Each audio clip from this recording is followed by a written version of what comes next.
What's up, guys? So got a great lesson for you today. We're going to go over probing questions, and man, if you're in the sales call and you feel like it's becoming an interrogation, this is a video you're going to want to watch. Side note, got the new cord here, trying to figure out how we're going to use this new mic, so bear with me. Anyway, guys, if you're watching on YouTube, sub to the channel. You know we drop the hottest sales content. We do it for you completely for free on this channel. If you're watching live in the Facebook group, let us know you're here. Help us expand the reach so more people can see it. Give us a thumbs up. Let us know where you're watching from. All right, so we're going to dive into probing questions, guys, and this is going to be what you're going to say in the sales call. That's going to help you dive deeper into the real reason that they're on that call and what is actually troubling them now, like their biggest pain, the pain that is holding them up, that you will end up leveraging, right, leaning into that specific pain if you have a solution for it to be able to get their commitment and land the deal, right? So let's dive into that real quick. So what I went ahead and did for us here is we had a live call review that we do with our clients on Mondays. And in this call review, we took a bunch of notes. I sent him all the notes. So I'm actually going to go over a few of the exact things that were said on that specific call. So this way you guys can have some exact examples to use, and odds are if you're in the service-based industry, because this call was for the service-based industry, then you'll be able to kind of translate this into whatever your industry is. If you do want to work with us so we can review your calls and give you specific notes and feedback, just go ahead and email us at support@thesalesagency.com. So support@thesalesagency.com.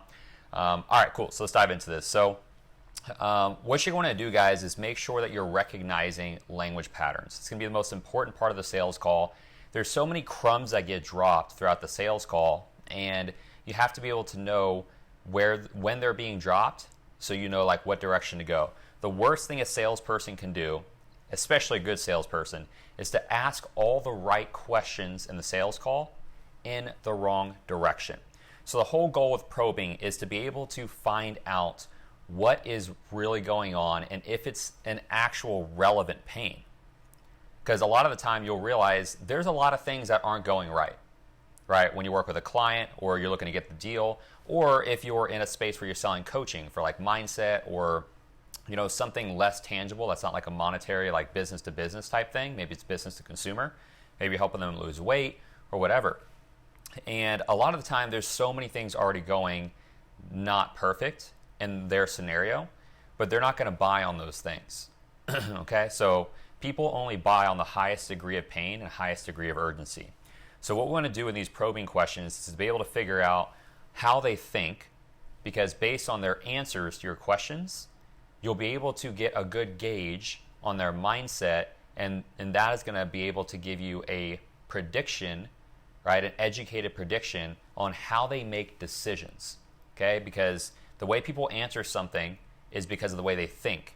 And the way they think is causing them to inject themselves into repetitive patterns that are not ideal for them and less than ideal actions, right, to be able to get from A to B, which is why they're stuck, right? So I'm going to give you a few examples here, and if any of these sound familiar, go ahead and just let us know them below in the descriptions. I'll come back and answer them later. So first thing is this happened at the very, very beginning of the call, okay? So this specific example, I was helping somebody with their service-based company. They were a digital marketing company, and I was reviewing this call, and one of the first things the prospect said was, is this specific for Facebook only? Okay? Because this company does a lot more than that. They do stuff on the back end of their Facebook campaign, so they do a lot of stuff with like automations, lead follow-up, etc. But the first question this prospect asked was, is this specific for Facebook only? So it's pretty easy to be able to do one of two things here. A, completely overlook that, right? And just say like, hey, we'll get back to that later and move on. Okay, there's a right way to do that. But it's easy to just say that right away and move on. That's the first miss.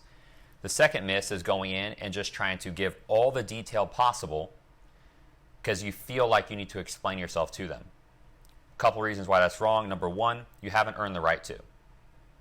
Right? They hardly know you. Maybe they went through a VSL or an application, but not to a point where if you say all these things, that's going to make you look like the expert. Odds are you're going to shoot yourself in the foot. And you're going to shoot yourself in the foot because you're going to say something that's going to trigger a negative emotion for them or experience. Or number two, you're going to say a bunch of stuff to where they feel like they're already doing that, right? You're not going to get the chance to be able to recover from that. So a lot of the time, people shoot themselves in the foot at the very beginning of the call because they feel like they have to explain themselves, okay? So here's how you go about that. If somebody says, is this specific for Facebook only? Our goal here is to find the thing behind the thing, okay?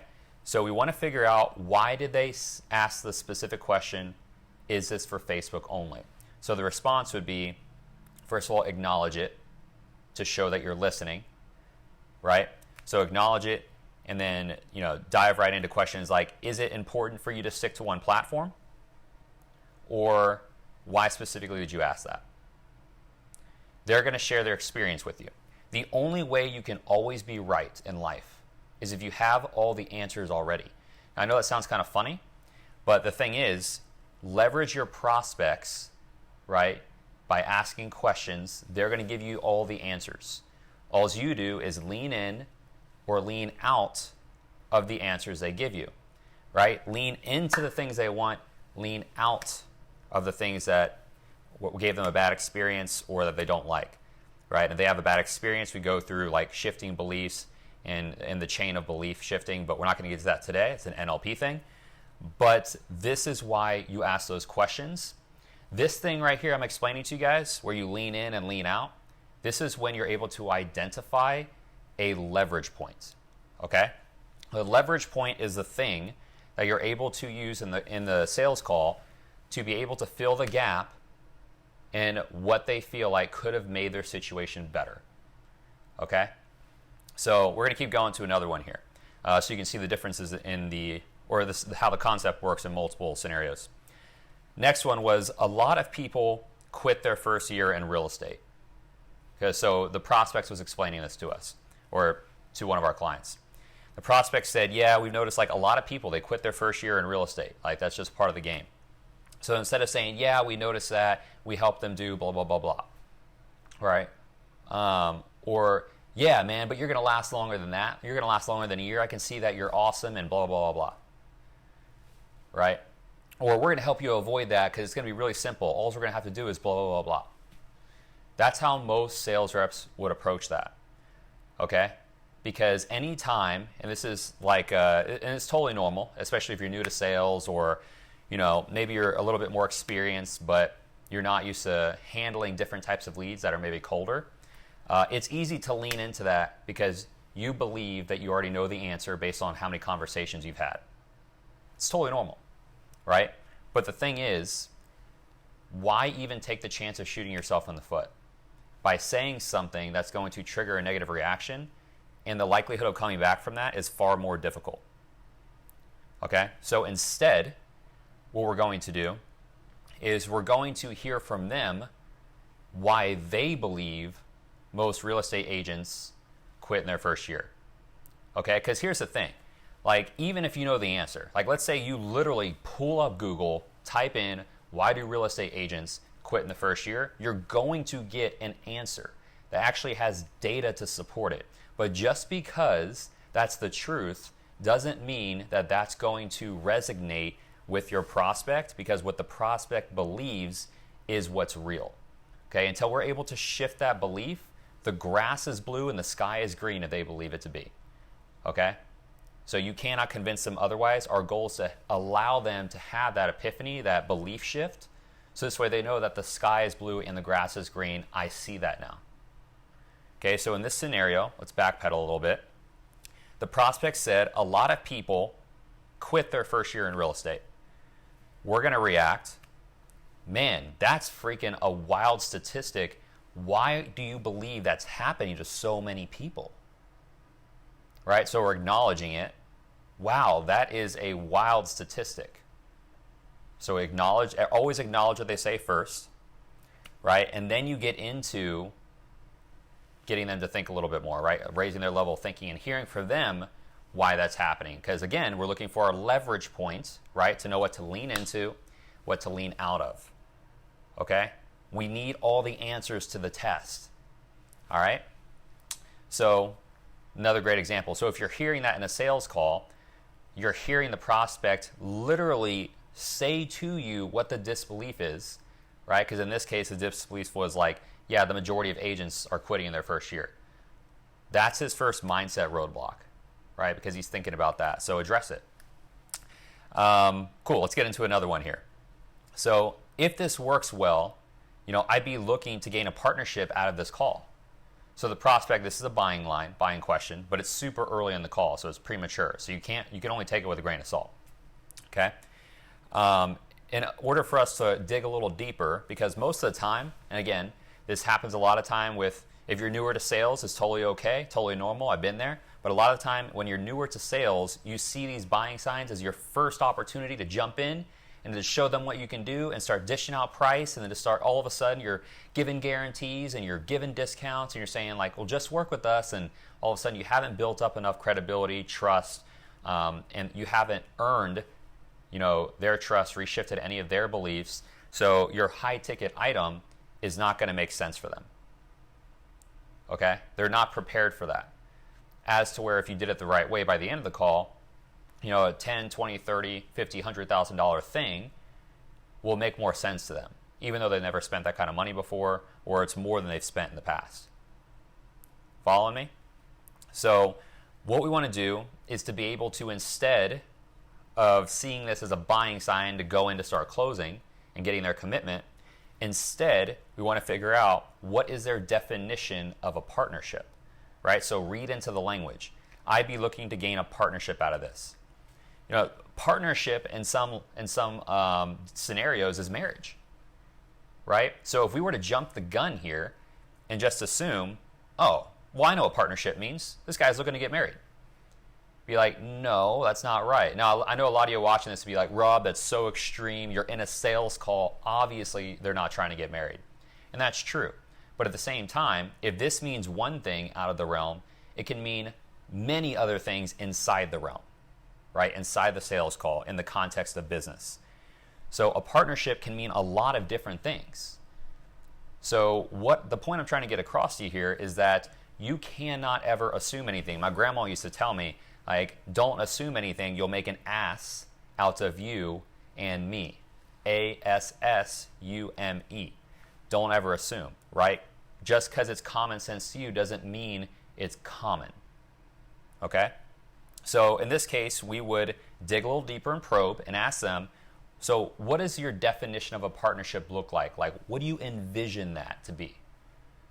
And then let them paint the picture for you, right? Anything that specifically that just would not work for you in a partnership based on your experiences already? This isn't your first rodeo. They're going to tell you everything. What are the absolute necessities required for a partnership with you, right, that allow you to be able to reach the goal we're looking for while also staying within your personal boundaries and what you value? So now they're going to start giving you all these things. You know what to lean into, right? So this way you're able to match those things and what to lean out of. Now, if you're going to do this and use this type of leverage point technique, make sure you can deliver. That's the only thing I'll say. Sell with ethics, obviously. But this is how you're able to navigate a conversation by leveraging what someone else says to you. This is something I like to refer to as like a verbal hot keto, okay? Because you're flowing with the movements. You're not attacking, you're not defending, right? There's this whole objection handling thing. You don't handle objections. You defuse them before you ever get to the end of the call, because the objections typically come after the offer is presented, right? Which is when the whole dog and pony show is done, where you go through everything, diagnosis, offer, boom, now the objections hit. But they're going to be different types of objections. The logistical stuff you can handle, right? Because the logistical stuff is the easiest thing to handle. It doesn't matter what you're selling, right? And this is coming from somebody that's sold door-to-door Kirby vacuums for $3,000, gym memberships for $300, and then digital marketing for 6 figures per a contract on occasion. So just know that this is the same for every type of industry, B2C, door-to-door, B2B. Okay, let's go through one more, and I'll open up the floor for questions. I see a lot of people are watching here on Facebook Live. What's up, guys? If you guys want any help and you want us to dissect your process, whether you're watching on Facebook Live or YouTube, shoot us an email, support@thesalesagency.com. We'd love to be able to answer a few questions and see if we can, lend any advice based on where you're at. Let's go through a few more of these. So how do the leads work? Do you send me leads and then send those leads to other agents? All right, so this is another question the prospect asked. So our goal here is to get more clarity on why they're asking it. Now, a lot of the time what we want to do in a sales call, especially because you know so much about your industry, right? A lot of the time you guys are hopping in this sales call and you're the freaking industry master, right? You know the ins and outs of everything you do. Doesn't matter what you sell, right? You know the ins and outs of it, right? And how ways you can use this product to do a lot more than the competitor is able to use the exact same product and do a lot more.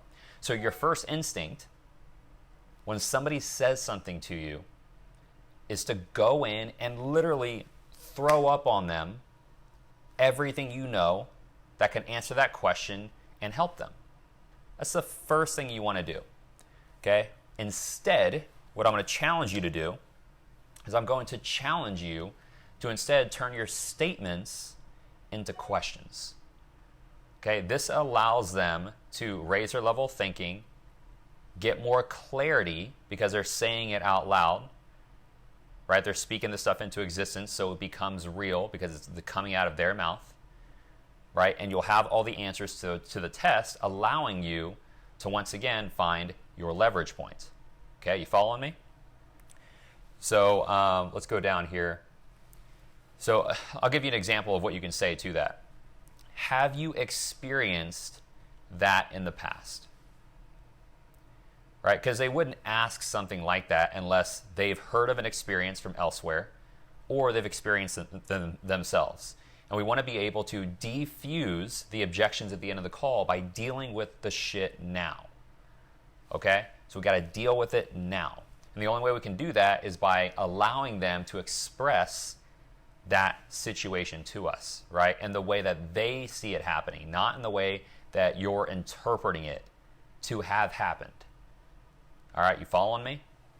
So, if you guys got any questions, drop them below, whether on YouTube or Facebook Live. I'll come back later and answer them. We got about 5 more minutes here.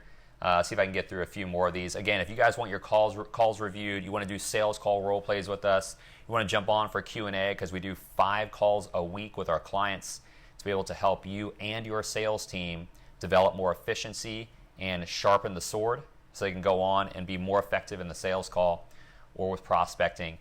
Shoot us an email, support@thesalesagency.com. We got you back. All right, so let's go into another one here.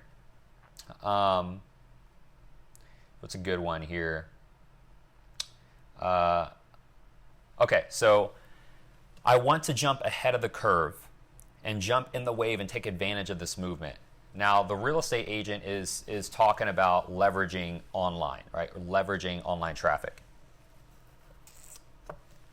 And what he said was, I want to jump ahead of the curve, and I'm just reading verbatim what they said from the note sheet I sent one of our clients after reviewing their sales call. I just want to jump ahead of the curve and jump in the wave and take advantage of this movement. Now, a lot of the time, people just jump right in and be like, yeah, man, so let's do it. You ready to go? But just because they said that does not mean they've been able to rationalize, or be able to justify the cost, right, of what you're about to say. You might not have all those points yet. We're not going to get into making sure your antenna's up and knowing when to go in for the close to be able to see if now is the time. This way you're not overselling, right? You're not drawing the call out longer than you need to. I'm not going to get into that today. But in this particular scenario, the first thing we want to find out is this costing him anything not to do it? You're like, yeah, man, that makes a lot of sense because you're right. This is what people are doing. This is the current movement. Do you feel like not doing this has, really cost you anything? Have you been able to monetarily put a number on that? And they'll tell you what that is, right? So whatever that number is, they could say oh, I'm not totally sure. I know if we were doing this and I could pick up one extra deal a month, that would add an extra, put an extra $5,000 commission in my pocket, and you could ask them, exhaust the other things it's costing them. Say anything else? Is that all? What more do you? What more? They say something like, well, I could probably rank higher in our company, in our office. I could probably be number 1 or number 2 if I were able to just get 1 or 2 more deals a month, right? So now we're talking about personal motivation to be able to, what that's costing them from a personal standpoint. Got some of my glasses here. So that's the next thing. So what we want to do when we hear a number, and guys, you can use this whether you're buying a car, buying a house, being sold anything in life, okay? In this scenario, when somebody gives you a number in a sales call, always ask them, man, appreciate that transparency.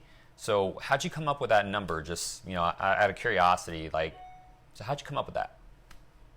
Your tonality and cadence is going to be everything here, guys. We won't get into tonality and cadence right now, but tonality and cadence is the secret language that basically flies under the radar and speaks to the subconscious. It's freaking so important.